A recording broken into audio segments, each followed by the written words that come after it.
తెలుగు రాష్ట్రాల్లోని అంగన్వాడీ సిస్టర్స్ అందరికీ నమస్కారం. ఈరోజు అంగన్వాడీ వార్తలకి స్వాగతం.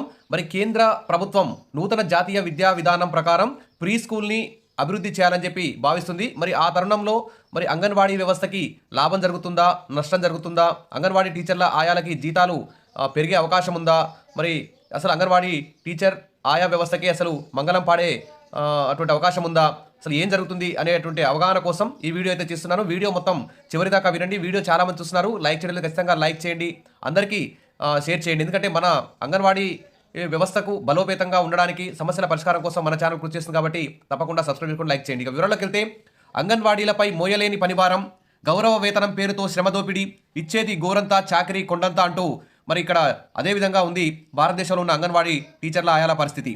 మరి ప్రాథమిక విద్యాభ్యాసానికి ముందు అంటే 1వ తరగతిలో చేరడానికి ముందే ప్రీ స్కూల్ అంటే చిన్నారుల సంరక్షణ విద్య, ఎర్లీ చైల్డ్ కేర్ ఎడ్యుకేషన్పై జాతీయ విద్యా విధానం 2020 అయితే దృష్టి సారించింది.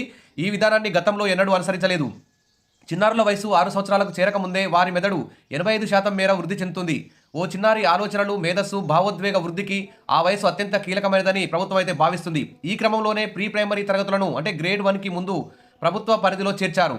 పాఠశాల విద్యను పూర్తిగా ప్రక్షాళన చేయడానికి వీలుగా తరగతులను 4 దశలుగా విభజించాలని నేషనల్ కరికులం ఫ్రేమ్వర్క్ అయితే సూచించింది. అందుకోసం 5+3+3+4 అంటే nursery, LKG, UKG, first second క్లాసులు అంటే ఇవన్నీ కలిపి 5 సంవత్సరాల కోర్సు ప్రీ ప్రైమరీ అందించాలని చెప్పేసి ఇక్కడ ప్రభుత్వం భావిస్తుంది. మరి ఇంత చిన్నారులకి 6 సంవత్సరాల లోపు చిన్నారులకి వారి మెదడు చాలా స్పీడ్గా అభివృద్ధి చెందుతుంది. మరి ఆ స్పీడ్కు తగ్గట్టు మరి వారికి విద్యాబుద్ధులు, ఇతర పరిజ్ఞానం నేర్పించేటువంటి అంగన్వాడీ టీచర్ల ఆయాలకి అతి తక్కువ జీతాలు ఇస్తూ మరి వారిని అయితే శ్రమదోపిడికి అయితే గురి చేస్తుంది. కాబట్టి వెంటనే ఇతర దేశాల్లో మాదిరిగా ప్రీ ప్రైమరీ టీచర్లకే ఎక్కువ జీతాలు ఇస్తారు. అదేవిధంగా మన భారతదేశంలోనూ మన తెలుగు రాష్ట్రాల్లోనూ మరి ప్రీ స్కూల్ బోధిస్తున్నటువంటి అంగన్వాడీ టీచర్ల ఆయాలకి మరి ఎక్కువ జీతాలు ఇవ్వాల్సినటువంటి అవసరం ఉంది.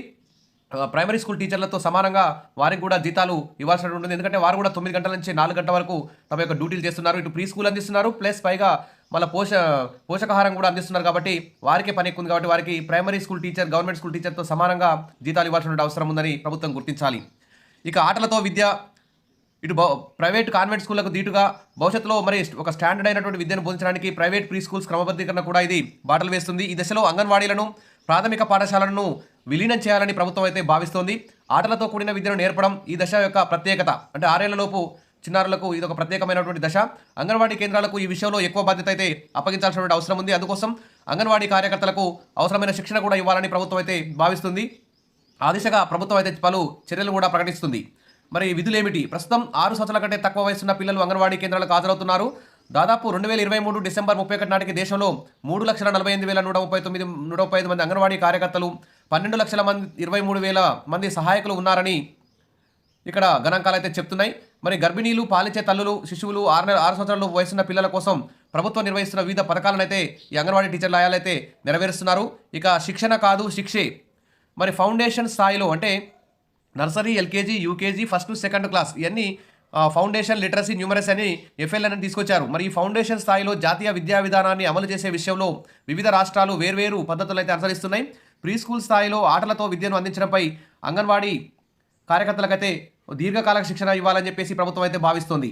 ఎందుకంటే నేషనల్ జాతీయ విద్యా విధానం చెప్తుందంటే ప్రీ స్కూల్ బోధించే టీచర్లకు కూడా మరి ట్రైనింగ్ పొంది ఉండాలి అని చెప్తుంది. కాబట్టి మరి అంగన్వాడీ టీచర్లకు ఆయాలకు కూడా శిక్షణ ఇవ్వాలని ప్రభుత్వం అయితే భావిస్తుంది. మహారాష్ట్రలో ఇప్పటికే 6 నెలల కోర్సును అంగన్వాడీ టీచర్ల కోసం తయారు చేశారు. ఇక అంగన్వాడీలకు శిక్షణ అందించే వారికి అవసరమైన సూచనలు కూడా ఇచ్చారు, ట్రైనింగ్ కూడా ఇచ్చారు. ఇంటర్ వరకు విద్యను అభ్యసించిన అంగన్వాడీ టీచర్లకు వారికి 6 నెలలు, అంతకంటే తక్కువ విద్యను అభ్యసించినటువంటి అంగన్వాడీ టీచర్లకి 1 ఇయర్ పాటు శిక్షణ ఇవ్వాలని చెప్పేసి కేంద్ర ప్రభుత్వం అయితే భావిస్తుంది. ఇప్పటికే బండెడు చాకరీతో తలడిల్లుతున్న అంగన్వాడీలకు ఈ శిక్షణ, ఈ ట్రైనింగ్ ఒక శిక్షలాగానే మారిందని చెప్పేసి అందరూ కూడా భావిస్తున్నారు. ఇంకా ఇదో రకం శ్రమ దోపిడీ. అంగన్వాడీలపై ఇప్పటికే అధిక పనిభారం పడుతుంది. ఉదయం 10 గంటల నుంచి సాయంత్రం 6 గంటల వరకు 3 to 6 ఇయర్స్ ఉన్న చిన్న పిల్లల్ని సంరక్షించి వారికి ప్రీ స్కూల్ బోధించాల్సి అంటే వాళ్ళ బాగోగులు చూడాలంటే ఎంత నరకమో, ఎంత కష్టమో అందరికీ తెలిసిన విషయమే. మరి అదేవిధంగా వారికి సంబంధించిన అన్ని రకాల సమాచారాన్ని, డేటాని సిద్ధంగా ఉంచడం, ఇతర పథకాలకు సంబంధించిన చిన్న చితక పనులు చేయడం, ప్రభుత్వం అప్పగించే ఇతర కార్యక్రమాలు నిర్వహించడం, వీటన్నిటిలో అంగన్వాడీలకు తగిన విశ్రాంతి అనేది లేకుండా పోతుంది. పనికి తగిన వేతనం అనే మాట వీరి చరిత్రలోనే లేదు. వీరిని ప్రభుత్వ ఉద్యోగులుగా గుర్తించరు. కనీసం గ్రాట్యుటీ, పెన్షన్ల వంటి సామాజిక భద్రతా ప్రయోజనాలు కూడా కల్పించరు. ప్రభుత్వం అమలు చేసే వివిధ సంక్షేమ పథకాలను అమలు చేయరు. జీతానికి బదులు గౌరవ వేతనం అందిస్తున్నారు. కోర్టు తీర్పులు ఇచ్చినా కానీ పెన్షన్, గ్రాట్యుటీ, సమాన పనికి సమాన వేతనం అనేది అంగన్వాడీ టీచర్ల కాయాలకి ఒక కలగానే మిగిలిపోతుంది. ఆ ఇచ్చేది కూడా కేంద్ర రాష్ట్ర ప్రభుత్వాలు ఆహ్, సగ 60-40 నిష్పత్తిలో ఇస్తున్నాయి. కేంద్ర ప్రభుత్వం పెంచట్లేదని రాష్ట్ర ప్రభుత్వం పెంచట్లేదని కేంద్ర ప్రభుత్వం ఒకరి మీద ఒకరు తప్పును నెట్టుకుంటూ అంగన్వాడీ టీచర్ల ఆయాల జీవితాలతో ఆడుకుంటున్నారు. ఇక పనిభారం పెంచిన డిజిటలీకరణ. ఇక కేంద్ర ప్రభుత్వం ఇటీవలే ప్రధాన అంగన్వాడీల్లో పనిచేసే కార్యకర్తలు, సహాయకుల నెలసరి వేతనాన్ని 4,500 నుంచి 2,250 పెంచింది. రాష్ట్రాలు దీనికి కొంచెం అదనంగా యాడ్ చేసి ఎంతో కొంత యాడ్ చేసి జీతాలైతే ఇస్తున్నాయి. తమిళనాడులో 13,452 రూపాయలు ఉంటే పశ్చిమ బెంగాల్లో 8,250 రూపాయలు మాత్రమే జీతాలు ఇస్తారు. ఒక్కో రాష్ట్రంలో ఒక్కో తీరుగా ఉంది. ఏపీలో కూడా తక్కువ ఉంది, తెలంగాణలో కూడా తక్కువ ఉంది. ఇంకా అంగన్వాడీ టీచర్ల ఆయాల జీతాలు 2 తెలుగు రాష్ట్రాల్లో కూడా పెంచాల్సిన అవసరం ఉంది. పనిభారం పెరిగిందే తప్ప తగ్గలేదు. అంగన్వాడీలు మొబైల్ అప్లికేషన్ పోషన్ ట్రాకర్ యాప్లో పూర్తి సమాచారాన్ని అప్లోడ్ చేయాల్సి రావడంతో పెద్ద ఎత్తున గందరగోళం. ఆ ఇచ్చిన ఫోన్లు కూడా ఎప్పుడో 3G ఫోన్లు, ఇప్పుడు 5G తరం నడుస్తుంది. 5G ఫోన్లు ఇప్పుడు వెంటనే ఇవ్వాల్సిన అవసరం ఉంది. పనిభారం అసాధారణంగా పెరిగిపోతుందని వారు ఆవేదన వ్యక్తం చేస్తున్నారు. నెట్వర్క్ సరిగా లేదని, ఫోన్లు కూడా నాసిరకంగా ఉన్నాయని ఫిర్యాదు చేస్తున్నారు. ఫోన్ పనిచేయకపోతే వదిలేయడానికి లేదు. ఎవరైనా మహిళను ఓ పథకంలో నమోదు చేయాలంటే ముందుగా ఆమె కేవైసీని పూర్తి చేయాలి. అయితే ఆ మహిళకు ఫోన్ ఉండదు. భర్త వద్ద ఉన్నప్పటికీ పనిలో ఉంటాడు. సాంకేతిక పరిజ్ఞానాన్ని అర్థం చేసుకోలేని వారు మరి అసహనానికైతే గురవుతుంటారు. ఇక రాత్రి సమయంలో కూడా గత సంవత్సరం డిసెంబర్లో 20,000 మంది అంగన్వాడీలు ముంబైలోని ఆజాద్ మైదాన్లో 52 రోజుల పాటు నిరసన తెలిపారు. ఆ కాలంలో వారికి వేతనాలు ఇవ్వలేదు. అంతేకాక క్రమశిక్షణ చర్యలు కూడా తీసుకొని వారికి కేసులు పెట్టారు. ఢిల్లీ, మహారాష్ట్ర వరకు, పంజాబ్, తమిళనాడు ఈ విధంగా పెద్ద ఎత్తున ఏపీ, తెలంగాణలో కూడా పెద్ద ఎత్తున నిరసన ప్రదర్శనలు అయితే జరిగాయి. గత ఏడాది మేలో కేంద్రం పోషణ్ బి పడాయి బి పేరిట కార్యక్రమాన్ని చేపట్టింది. దీని బాధ్యత కూడా అంగన్వాడీలపైనే పడింది. పోషకాహారానికి సంబంధించిన కోణంపై వారు మరింతగా దృష్టి సారించాల్సి వస్తోంది. చేయాల్సిన పని చాలా వరకు ఆన్లైన్లోనే జరుగుతుండటంతో తరచూ ఇంటికి వెళ్ళిన తర్వాత కూడా 11 గంటల వరకు కూడా మరి అంగన్వాడీ స్కూల్ కేంద్రానికి సంబంధించిన డేటాని ఫోన్లో అప్లోడ్ చేయాల్సి వస్తుంది అని చెప్పేసి అంగన్వాడీలు చెప్తున్నారు. మరి బోధనా విధానంలో తరచూ మార్పులు తెస్తున్నారు. మరి ప్రీ స్కూల్ని మరి ప్రైమరీ స్కూల్లో విలీనం చేస్తారా, ప్రైమరీ స్కూల్ని అంగన్వాడీలో విలీనం చేస్తారా? మొత్తానికైతే అంగన్వాడీలను ప్రైమరీ స్కూల్ని ప్రీ స్కూల్ అందించడంలో భాగస్వామ్యం చేయాలని నూతన జాతీయ విద్యా విధానం చెప్తుంది. కేంద్ర ప్రభుత్వం కూడా ఆ దిశగా చర్యలు తీసుకుంటుంది. 10th క్లాస్ ఉన్న వారికి, తర్వాత ఇంటర్మీడియట్ ఉన్న వారికి 6 నెలల శిక్షణ ఇద్దామని కేంద్ర ప్రభుత్వం భావిస్తుంది. 10th క్లాస్ ఉన్నవారికి 1 year పాటు శిక్షణ ఇచ్చి మరి ప్రీ స్కూల్ బోధించడంలో నైపుణ్యాలను పెంచాలని కేంద్ర ప్రభుత్వం అయితే భావిస్తోంది. మరి ఏది ఏమైనా మరింత అంగన్వాడీ టీచర్లు ఆయాలు మరింత క్రియాశీలకంగా మంచిగా ఉత్సాహంగా పనిచేయాలంటే మంచి జీతాన్ని ఇవ్వాలని, అన్ని ప్రయోజనాలు కల్పించాలని వారైతే కోరుకుంటున్నారు. ఇది అత్యాశ కాదు, వారికి ఉద్యమ కోరిక కూడా కాదు, వారి న్యాయమైన డిమాండ్ అని చెప్పేసి అందరూ కూడా కోరుకుంటున్నారు.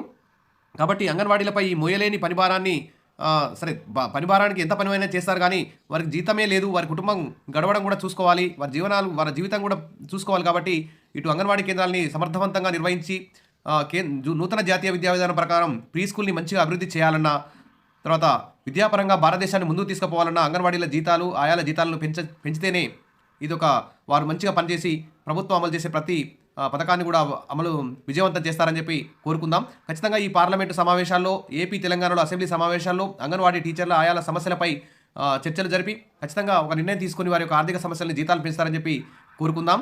Wish all the best. మరిన్ని అప్డేట్స్ కోసం మన ఛానల్ని ఫాలో అవుతుండండి. వీడియోస్ అయితే లైక్ చేస్తూ ఉండండి. ఈ వీడియోకు 1000 లైక్లు అయితే ఎక్స్పెక్ట్ చేస్తున్నాను. ఎందుకంటే ఎప్పటికీ మన అంగన్వాడీ టీచర్ల ఆయాల సమస్యల పట్లే మన ఛానల్ కృషి చేస్తుందని హామీ ఇస్తూ థ్యాంక్ యూ.